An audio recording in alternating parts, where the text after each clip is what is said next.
बरगदपुर गांव के आखिरी छोर पर बनी ये पान की छोटी सी दुकान जो पिछले 7 पुश्तों से चली आ रही है। इस पान की दुकान पर आम दिनों में काफी भीड़ हुआ करती थी, लेकिन आज का नजारा बिल्कुल अलग था। दुकान पर जगदीश काका के अलावा एक भी इंसान दिखाई नहीं दे रहा था। काका को देखकर ऐसा लग रहा था कि मानो उनकी नजर किसी के आने की राह देख रही हो। इसी बीच गांव का एक आदमी उस दुकान के पास आ पहुंचा। अरे जगदीश काका, एक मीठा पान लगाना और सुपारी थोड़ी कम डालिएगा। वो आदमी उस दुकान के सामने रखे टेबल पर बैठ जाता है। वहां आदमी नहीं होने के कारण वह काका से पूछ लेता है, काका, आज आपकी दुकान पर कोई ग्राहक नहीं दिख रहा है। इस टाइम में आपकी दुकान पर तो बहुत सारे ग्राहक रहा करते थे। आज कुछ हुआ है क्या? नहीं रघु, ऐसी कोई बात नहीं है। दुकान का सामान और पान का मसाला खत्म हो गया था, इसीलिए मैंने सभी ग्राहकों को वापस घुमा दिया। अच्छा, इसका मतलब मुझे भी आज पान खाने को नहीं मिलेगा। लेकिन काका की नजर अभी भी शहर जाने वाले रास्ते पर टिकी हुई थी। गांव का वही आदमी काका को देखकर समझ गया कि काका किसी परेशानी में है।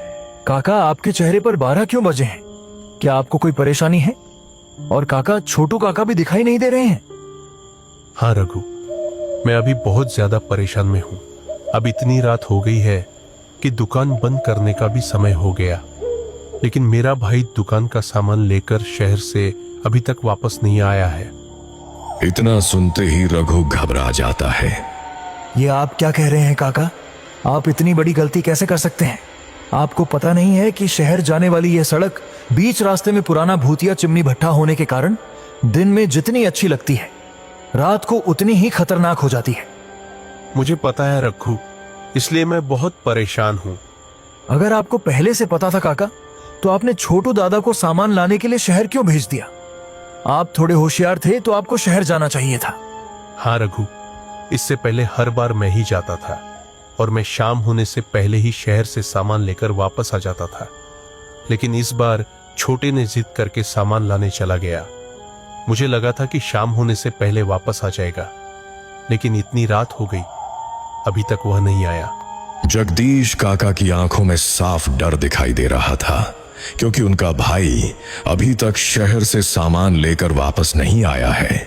अच्छा जगदीश दादा, क्या छोटू दादा पैदल गए हैं या साइकिल से? नहीं रघु, दुकान का सामान थोड़ा ज्यादा लाना था, इसलिए वह बैलगाड़ी लेकर गया है।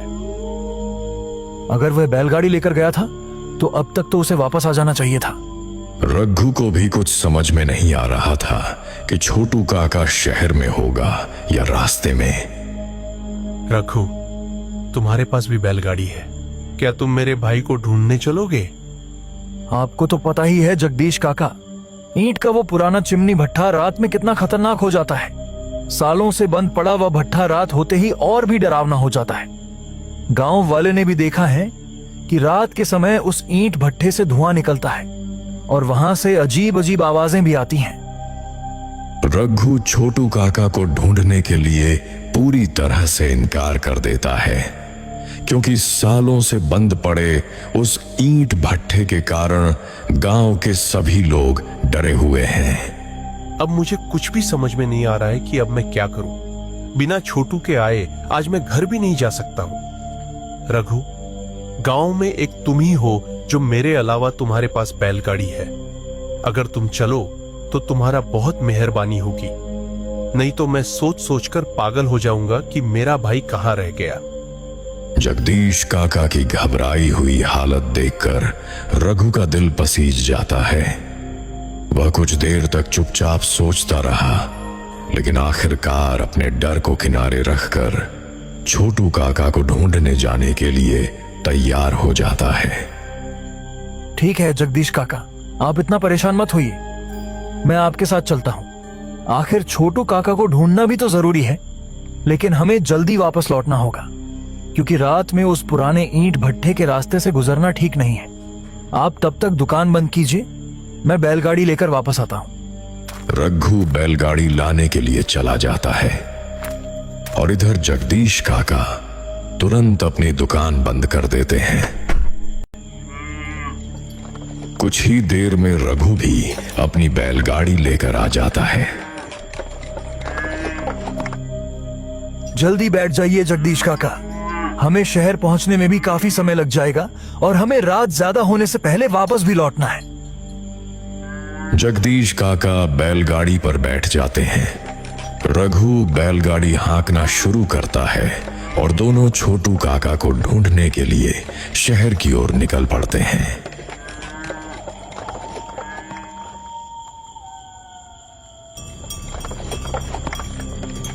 इस गांव के लोगों का मानना था कि रात को शहर जाने वाला रास्ता खतरनाक हो जाता है, क्योंकि बीच रास्ते में पड़ा वह पुराना ईंट भट्ठा जिंदा हो जाता है और उस चिमनी भट्ठे से धुआं निकलने लगता है।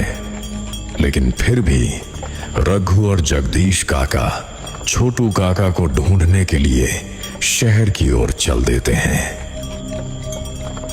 काका, एक सवाल मेरे मन में हमेशा घूमता रहता है। आखिर उस ईंट भट्ठे पर ऐसा क्या हुआ था जो रात होते ही वह इतना डरावना हो जाता है, और रात के समय उस भट्ठे से आखिर धुआं क्यों निकलता है? वो घटना बहुत भयंकर थी रघु। उस चिमनी भट्ठे में दर्जनों आदमी मारे गए थे। क्या दर्जनों आदमी मारे गए थे? वो कैसे काका? आखिर ऐसा क्या हुआ था उस चिमनी भट्ठे पर जिसमें इतने सारे लोगों की जान चली गई? और यह भयानक घटना आखिर कब हुई थी? यह उस समय की बात है रघु, जब तुम्हारा जन्म भी नहीं हुआ था। तब मैं बहुत छोटा था। अपने गांव के बहुत सारे लोग उस चिमनी भट्ठे में काम किया करते थे। अपने गांव की कमाई का बस एक ही सहारा था, वह चिमनी भट्ठा, जिसकी वजह से गांव के काफी घरों में चूल्हा जलता था। एक दिन ऐसा हुआ जिसकी वजह से गांव के घरों में चूल्हा जलने के बजाय मौत की चिता जलने लगी। लेकिन जगदीश काका, उस चिमनी भट्ठे में आखिर क्या हुआ था? यह तो आपने बताया ही नहीं। गांव के सभी घरों में खुशी के चूल्हे जलने के बजाय मौत की चिताएं कैसे जल गई? तुम्हें पता ही होगा रघु कि उस जगह दो चिमनी भट्ठे हैं। एक चिमनी भट्ठा टूटा हुआ है और दूसरा अभी भी खड़ा है। जो भट्ठा टूटा हुआ है वह उस समय काफी कमजोर था, लेकिन फिर भी उसे जबरदस्ती चलाया जा रहा था। एक दिन अचानक वह पुराना चिमनी भट्ठा ध्वस्त हो गया और उसके आसपास मौजूद बहुत सारे लोग उसकी चपेट में आकर मारे गए। तो काका, जो आदमी मारा गया, क्या उसका अंतिम संस्कार नहीं किया गया? अंतिम संस्कार उसी का किया जाता है जिसका शरीर होता है। उस हादसे में तो बहुत सारे लोगों का शरीर ही नहीं मिला। जो चिमनी भट्ठे के अंदर दब कर रह गए थे, उनका तो नाखून तक नहीं मिला। रघु, बैलगाड़ी रोको। क्या हो गया काका? तभी काका ने कुछ ऐसा देख लिया जिसकी वजह से उन्होंने रघु को बैलगाड़ी रोकने के लिए कहा, और रघु बैलगाड़ी रोक देता है। क्या हुआ काका? बैलगाड़ी क्यों रुकवाई? रघु, ऊपर की ओर देखो, उस भट्ठे से धुआं निकल रहा है। लगता है पुराना चिमनी भट्ठा चालू हो गया। जैसे ही रघु ऊपर की ओर देखता है, उसके होश उड़ जाते हैं। वहां सच में उस भट्ठे से धुआं निकल रहा होता है। अरे बाप रे काका, भट्टे में से तो सच में धुआं निकल रहा है। अब क्या करें काका? आगे जाएं या वापस लौट जाएं? नहीं रघु, वापस नहीं लौट सकते। तुम बैलगाड़ी चलाते रहो। जैसे ही उस भट्ठे के पास पहुंचोगे तो उस भट्ठे की तरफ मत देखना। ठीक है काका, मैं बैलगाड़ी आगे बढ़ाता हूं। भट्ठे से निकलता धुआं देखने के बावजूद भी जगदीश काका और रघु अपने कदम पीछे नहीं खींचते हैं। दोनों हिम्मत करके छोटू काका को ढूंढने के लिए आगे की ओर बढ़ जाते हैं। रघु, उस भट्ठे के पास पहुंचने ही वाले हैं। थोड़ा संभल के चलना। अगर वहां का कोई भी आत्मा देख लिया तो जिंदा नहीं छोड़ेगा। ठीक है काका, मैं इस बात का ध्यान रखूंगा। जैसे ही रघु उस भट्ठे के नजदीक पहुंचता है, वह सामने का नजारा देखकर हैरान रह जाता है। उसकी नजरें वहीं जम जाती हैं और वह अचानक अपनी बैलगाड़ी रोक देता है। वह देखता है कि भट्ठे के सामने छोटू काका की बैलगाड़ी खड़ी है। लेकिन जैसे ही रघु की नजर चिमनी भट्ठे की ओर जाती है, उसकी आंखों को अपने सामने का नजारा देखकर यकीन ही नहीं होता। उस पुराने चिमनी भट्ठे में मारे गए सभी लोग अभी भी काम कर रहे होते हैं। उन्हें देखकर ऐसा लग रहा था जैसे उन्हें अपनी मौत का कोई एहसास ही नहीं था और वे उसी तरह अपने काम में लगे हुए थे। काका, यहाँ तो सच में इस भट्ठे में अभी भी काम चल रहा है। रघु, उस भट्ठे की ओर मत देखो। अगर उसने हमें देख लिया तो हम सब यहाँ से जिंदा वापस नहीं जा पाएंगे।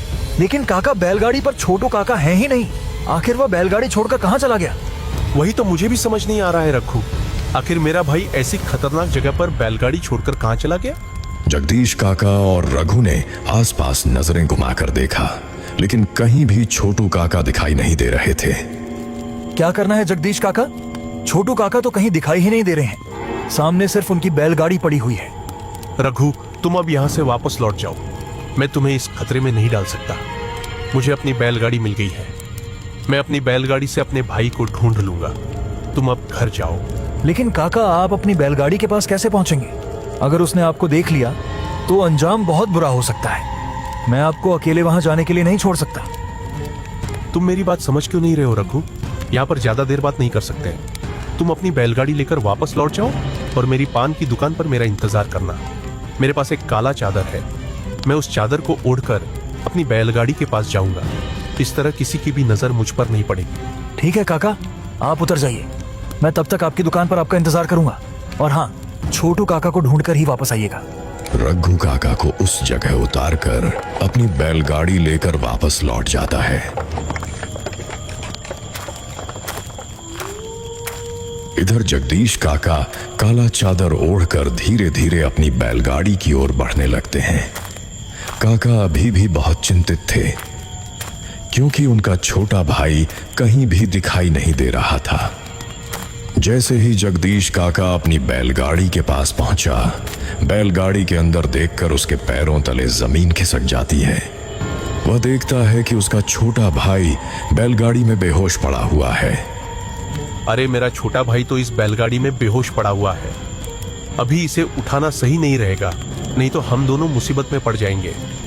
बेहतर होगा कि मैं चुपचाप बैलगाड़ी पर बैठ जाऊं और बिना किसी को भनक लगे धीरे धीरे यहां से निकल जाऊं। जैसे ही हम सुरक्षित जगह पर पहुंचेंगे तब इसे होश में लाने की कोशिश करूंगा। इतना कहते ही जगदीश काका अपनी बैलगाड़ी पर बैठ जाता है और उसे धीरे धीरे आगे की ओर बढ़ा देता है। उसका छोटा भाई अभी भी बैलगाड़ी में बेहोश पड़ा होता है और काका बिना किसी आवाज के वहां से निकलने की कोशिश करता है।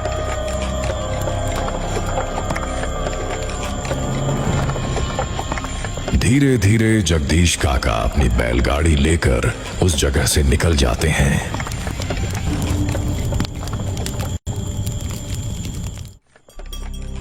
ऊपर वाले का लाख लाख शुक्र है कि मेरा भाई बैलगाड़ी में ही मिल गया।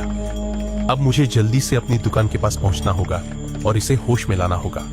जगदीश काका अपनी बैलगाड़ी को तेजी से हाँकने लगते हैं ताकि जल्द से जल्द दुकान पर पहुंचकर अपने भाई को होश में ला सकें। कुछ ही समय में जगदीश काका अपनी दुकान पर पहुंच जाते हैं और रघु को तुरंत कहता है, रघु, जल्दी एक लोटा पानी लेकर आओ। छोटू काका बेहोश हो गए हैं। ठीक है काका, अभी लेकर आता हूँ। तब तक आप काका को टेबल पर बैठाइए। जैसे ही छोटू काका को टेबल पर बैठाकर उनके मुंह पर पानी डाला जाता है, उनकी आंखें खुल जाती हैं। अरे भैया, आप आंखों में पानी क्यों डाल रहे हैं? जगदीश भैया और रघु, तुम दोनों मुझे ऐसे क्यों देख रहे हो? और मैं यहाँ कैसे पहुंच गया? अरे छोटू, तुम बैलगाड़ी पर बेहोश क्यों हो गए थे? मैं अभी तुम्हें उस भूतिया चिमनी भट्ठे से लेकर आ रहा हूँ। तुम्हें वहां ऐसी हालत में देखकर मैं बहुत डर गया था। मैं बेहोश था? ये कब हुआ? जहां तक मुझे याद है, बाजार से सामान लेने के बाद मैं बहुत थक गया था और समय भी काफी हो गया था।